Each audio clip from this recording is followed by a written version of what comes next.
cuan, we be getting money.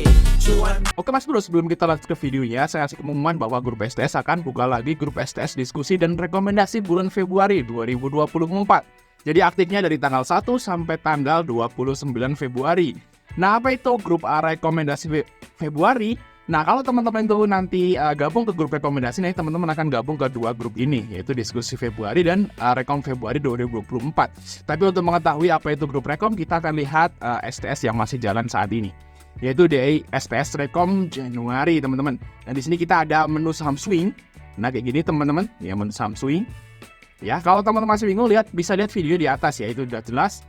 Dan ada juga menu saham gorengan, ya ODT dengan bentuk seperti ini. Nah, ini cuan, ya cemas cuan, PPRI cuan, PANI cuan, Penggas cuannya seperti itu. Jadi kalau cuan kita tulis cuan, kalau CL kita tulis CL, kalau kita mau AVG.dot kita tulis AVG.dot. Seperti itu guys ya.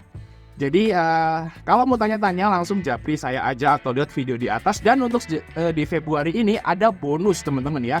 Bagi teman-teman gabung STS Februari akan ada bonus data saham yang akan bagi dividen di tahun 2024 yang menarik menurut saya teman-teman.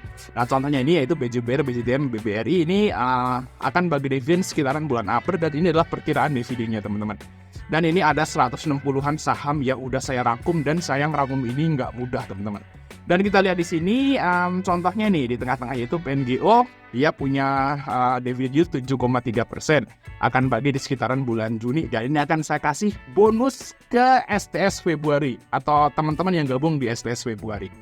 Oke, kita lanjut ke video. Semoga 10 ya kita di Fajar Daily dan kali ini kita akan bahas IPO baru lagi di bulan Februari tentunya, yaitu PT Mitra Pedagang Indonesia Tbk atau kodenya MPIX.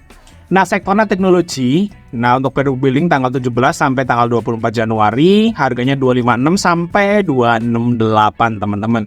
Sampai ditawarkan 3 juta lot sekian. Nah, ini adalah perusahaan aplikasi juga, guys, sama kayak TOSK, cuman MPIX ini jauh lebih lengkap dan jauh lebih besar daripada TOSK. Jadi sama aja, jual pulsa, jual aplikasi segala jual pulsa, terus jual listrik ya, pembayaran listrik seperti itu, nama juga aplikasi. Nah, tapi dia ada namanya tambahan lagi yang TOSK nggak ada, yaitu istilahnya itu dia sebagai grosir, teman-teman. Nah, kalau teman-teman mau jadi reseller itu bisa di MPIX nih, guys. Nah, jadi kalau teman-teman mau jadi reseller itu bisa. Produknya ada banyak, guys. Nah, teman-teman bisa download aja aplikasinya yaitu MP Store Super Apps ya, UMKM yang ada di Play Store. Download aja di situ ya. Ini adalah aplikasinya si MPIX. Nah, sama lah pokoknya sama TOSK dan MPIX, sama-sama dia ngelola sebuah aplikasi untuk mempermudah UMKM atau jual beli atau pembayaran seperti itu untuk dipakai oleh warung-warung atau orang yang pengen usaha. Seperti guys ya. Nice, kita lihat langsung aja ke prospektusnya apakah menarik ya. Kita lihat teman-teman. Nah, ini saya baca sampai ke 90-an tadi. Nah, kita lihat teman-teman, yaitu MP Store. Nah, ini masuk ke papan pengembangan. Sebenarnya PT ini itu kecil ya. Kecil, dikit lagi sebenarnya dia masuk ke akselerasi. Cuman karena dia sedikit di atas aksel, jadi masuk pengembangan. Jadi ini sekitaran lebih gede 3 miliar lah asetnya, guys. Kalau dia itu 3 miliar lebih sedikit, dia masuk aksel. Cuman ya dia bisa masuk ke pengembangan, teman-teman. Jadi ini hampir aksel tapi masuk ke pengembangan. Oke, lanjut, yaitu dari UE-nya yaitu RHB. Nah, RHB ini agak jarang UE ini. Yang terakhir banget tuh adalah CBRE, teman-teman. Ya, CBRE. Nah, CBRE kita lihat. CBRE sempat arah 3 kali loh. Ini arah 1, 2, 3 kali arah, guys. Untuk CBRE. Lumayan ya, walaupun di ketiganya bawa kebongkar. Nah, ini selama lagi itu HAIS, teman-teman. HAIS perkapalan ya, kapal. Nah, CBRE kan juga kapal toh. Nah, di sini HAIS juga arah 1, arah 2. Arah keduanya kebongkar, tapi yang pasti first day-nya dia arah lock lagi. Arah lock tanpa goyang. Nah, lanjut yaitu HOMI. Ini yang lebih lama lagi, guys. Tahun 2020 kalau nggak saya salah ingat ya. Waktu itu saya juga kayaknya beli nih HOMI nih, guys ya. Punya HOMI. HOMI itu legend ya. Arah 3 kali, 4 kali arah, teman-teman. Jadi istilahnya historis dari RHB atau kodenya DR itu bagus. Begitu guys ya. Dari ketiga saham yang udah di-IPO-in belakangan ini. Tapi ini udah lama guys. Nggak sesering AI ya seperti itu ya. Dia udah lama nggak ngipoin lagi, terus sekarang ngipoin lagi saham MPIX. Oke, lanjut ya guys ya. UE-nya nice, bagus lah pokoknya. Pokoknya kalau IPO itu yang penting UE-nya lah pokoknya. Kalau UE-nya busuk lu jangan beli. Kayak GRPH itu UE-nya bosok loh. Saya nggak beli. Ternyata bener penjatahannya gede. Ya memang dia itu saya udah tahu sih kalau penjatahannya mau gede, makanya saya nggak beli gitu ya. Nanti saya bilang untuk GRPH saya beli di pasar reguler aja gitu. Kalau udah penjatah 80% kita deg-degan juga guys. Oke lanjut guys, ya ini langsung aja ke halaman 3. Nah ini adalah produk-produk dari MP Store itu. Kalau Mas udah download nih, di dalamnya ada apa aja sih? Nah dia ada namanya penjualan PPOB lengkap yang menyediakan lebih dari 5.000 pilihan produk digital yang dapat digunakan oleh UMKM untuk berjualan. Dan jadi produk atau aplikasi ini digunakan oleh warung seperti itu guys, atau UMKM yang pengen mengembangkan usahanya atau usahanya lebih simpel lah seperti itu. Nah, digital payment KRIS. Nah, dia bisa juga ke IRS ya. TWSK nggak bisa. TWSK nggak ada nih program ke IRS ya. Setahu saya tadi ya. Kemarin kita udah bahas TWSK nggak ada dan ke IRS ya. Nah, kalau di MPMX ini ada MPIC. Nah, ke IRS ini kedepannya guys, mungkin di masa yang akan datang itu kedepannya orang itu kalau bayar itu nggak pakai duit kertas atau duit logam ya. Orang bayar pakai tap HP. Ya, jadi pakai ke IRS nih guys. Gitu seperti itu ya. Jadi lebih simpel. Jadi kedepannya nih harusnya sih bagus ya. Kalau perusahaannya ini oke, harusnya produk dari KIRS ini akan bagus lah kedepannya. Ini gratis lah guys. Nah fitur kasir. Nah ini juga ada aplikasinya si fitur kasir. Terus ada logistik pengiriman juga ada guys. Nah terus ada tempat kulakan atau e-grocery. Nah ini guys intinya guys dari MPIC ini guys yang nggak ada di OSK, yaitu dia bisa kulakan produk di situ. Jadi teman-teman kalau mau jadi reseller tuh bisa di sini. Produk worknya banyak sih. Teman-teman buka aja atau download aplikasinya. Terus di sini ada jualan di sekitar ya, bla bla bla. Dapat membayar sepeser pun. Berjualan ke sekitar secara online. Oh iya. Reseller lah, bahasa seperti itu. Ini jadi reseller. Terus ada mini ATM. Mini ATM ini saya agak kurang paham guys. Gimana caranya saya agak kurang paham. Terus ada juga pembiayaan atau KUR. Istilahnya dia jadi pinjol juga guys. Itu guys ya, produknya udah jelas semua kecuali yang mini ATM dan bank ini saya agak kurang paham. Oke lanjut ya. Nomor 15 guys. 15. Nah di sini adalah struktur permodalannya, yaitu ada MPI PAR. Nah kita lihat sini MPI adalah pengendali teman-teman. Nah nanti yang dijual ke masyarakat adalah 20% dari keseluruhan modal investor dengan nilai nominal 20. Nah kalau kita lihat tadi untuk MPIC ini harganya 200-an, nilai nominalnya 20. Ya, harganya 250, nilai nominal 20. Wah ini mahal nih gitu ya. Nah kita akan hitung nanti, nggak mahal teman-teman. Jadi kalau mungkin teman-teman yang hitung secara kasar ini kelihatannya mahal, ternyata enggak. Nanti coba akan kita hitung sampai akhir ya, jangan skip. Sampai akhir tonton aja pokoknya. Nah kita lihat di sini ya untuk IPO-nya tanggal 6 nih. Nah ini nggak tahu nih dia barengannya apa. Nanti kita akan bikin video lanjutannya tentang pemesanan IPO ya. Nah ini kayaknya ada yang bareng guys. Nanti kan ini belum keluar semua IPO-nya guys. Soalnya ini baru berapa guys? Baru 3 atau 4 ya. Biasanya ada 7 atau 8. Masih ada 3 lagi, sekitar 3 lagi yang belum muncul di IPO.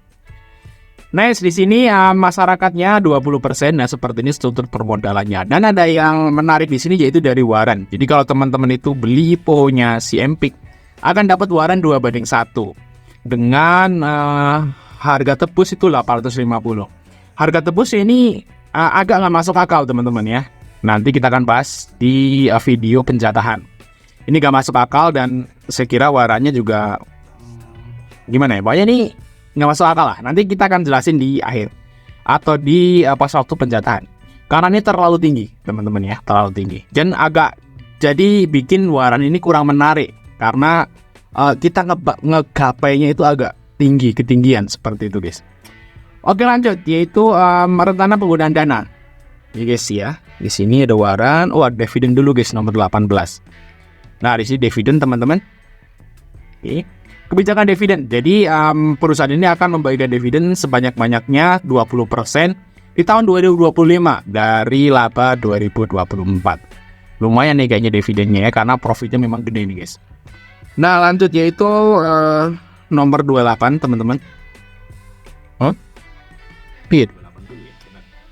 Nah, rencana penggunaan dana hasil penawaran umum ya sekitar 89% digunakan untuk membiayakan modal kerja dalam rangka mendukung kegiatan operasional perseroan. Pembiayaan dimaksud termasuk namun terbatas pada pembelian persediaan produk digital, gaji karyawan, pemasaran, dan sewa server ya. Nah, untuk gaji juga guys. Gajinya pakai duit ibu ya. Nah, sekitar 11% ya digunakan untuk nyewa guys, nyewa atau membangun nih. Ya, akan sewa, kemudian direnovasi sewa guys, bukan membangun, bukan beli, sewa gudang. Nah, ini namanya kan ini kan perusahaannya yang tadi, produknya tadi yang dia mau jadi reseller gitu ya. Kan dia harus punya gudang-gudang untuk nempatin produk-produknya guys. Nah, ini dia mau nyewa gudang di Jawa Tengah dan Jawa Timur nih. Jadi di Surabaya, Lamongan, dan segala macam bla bla, masa bisa baca sendiri. Terus sedangkan hasil waran seri 1 ya digunakan untuk pembiayaan modal kerja, dan sisa digunakan untuk pembelian tanah dan lain-lain. Dan kalau kita lihat di sini nggak terlalu ini ya. Maksudnya penggunaan dana hasil konversi warannya masih agak kurang jelas guys. Untuk modal kerja apa gitu belum jelas ya. Tapi kalau yang jelas banget biasanya yang dia kayaknya butuh duitnya dari konversi waran tuh biasanya sahamnya nanti 6 bulan lagi atau 8 bulan lagi dia akan nyentuh harga tebusnya guys. Ya, kalau misalnya bener-bener butuh, kan ada tuh perusahaan yang bener-bener butuh duit konversi waran gitu ya. Kalau ini kayaknya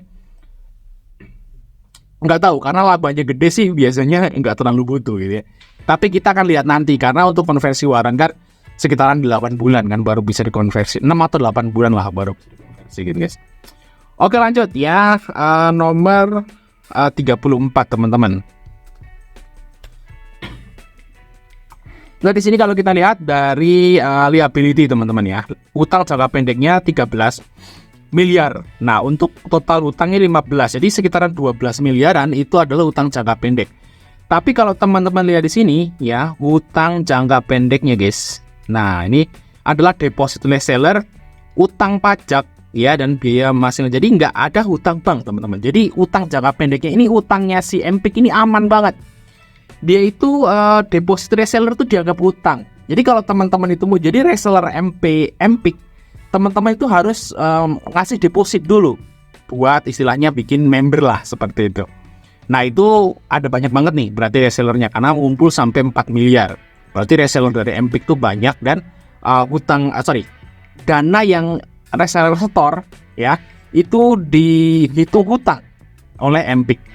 Padahal sih ya sebenarnya sih enggak gitu juga gitu ya. Tapi ya oke lah, mereka nulis hutang. Dan di sini ada hutang pajak juga, yes. Nah, di sini kalau kita lihat ada hutang lagi yang harus dibayar yaitu 1,1 miliar. Ini masih aman banget lihat hutangnya si Empik. Nah, kalau kita lihat ekuitasnya ini dari tahun ke tahun terus naik, dan ekuitas totalnya adalah hampir 40 juta. Jadi DER-nya kecil, hutangnya aman teman-teman. Oke, lanjut yaitu dari laba rugi. Nah, kalau kita lihat di sini teman-teman ya, labanya tuh gede banget. Kalau kita lihat di sini tahun 2022 ya, 1 tahun penuh, itu labanya itu sampai 14 miliar. Kalau teman-teman balik ke atas, modalnya berapa? Modalnya 40 juta, modalnya 40 miliar.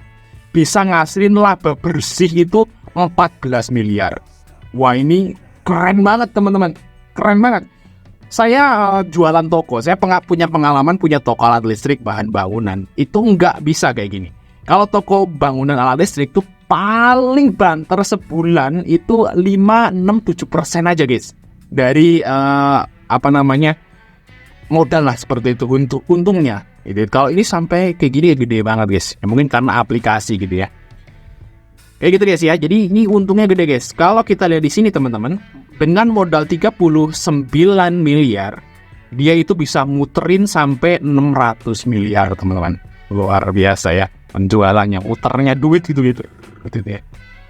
Keren banget guys. Nah, ini yang menyebabkan kenapa valuasi jadi menarik, karena untungnya itu jumbo. Nice, lanjut yaitu dari, dan tahun 2022 ini lebih gede lagi malah. Ya toh, di sini tahun 2023 ya, 2022-nya itu 14 miliar. Itu full. Nah, ini baru nyampe bulan ke-7 udah 12 miliar di tahun 2023. Keren banget. ROE-nya tuh 50% lebih guys. Oke, kita lanjut yaitu nomor 81 teman-teman. Nice, 81 di sini adalah karyawannya ya. Karyawannya lumayan banyak ya, sekitaran 52. Nah, karena dia ngurusin reseller ya, jadi karyawannya banyak ya. Oke ya, di sini kegiatan perseroan, kalau teman lihat di sini adalah produknya, yaitu teman-teman bisa buka nomor di 84 ya dari prospektus, itu produk-produk perseroan. Yang pertama adalah alih-alih produk digital atau payment channel ya. Ini untuk bayar-bayaran lah, bayar listrik, bayar beli pulsa internasional, paket data, voucher internet, voucher game. Nah, ini ada semua di aplikasinya si MP Store tadi. Nah, terus di sini ada bayar TV kabel juga ada, guys. Ya, top up money juga ada. Terus di sini juga ada layanan untuk kris ya, untuk pembayaran seperti itu, teman-teman. Nah, kayak gini. Pembayaran ya. Teman-teman mungkin udah pada tahu yang sering pakai. Nah, terus di sini juga ada mini banking ya, atau mini ATM, teman-teman. Nah, makanya bisa baca aja di sini. Untuk memberikan bla bla bla melalui untuk jasa street bank ini saya agak kurang paham, guys. Konsepnya gimana saya agak kurang paham untuk mini ATM ini, guys. Nah, terus lanjut yaitu layan e-commerce. Nah, ini kalau ini buat reseller tadi ya, teman-teman bisa jadi penjual lah, pedagang dari ngejualin produknya si MP Store ini atau Empik nih. Nah, di sini juga ada layanan agen logistik ya, pengantaran seperti itu. Si TOSK juga punya, guys. TOSK juga punya. Terus ini ada layanan modalan atau pinjol. Layanan quick commerce. Nah, ini pengiriman cepat. Oke guys, sudah paham ya untuk kegiatan usaha dari Empik. Nah, kita akan lihat dari valuasi tuh.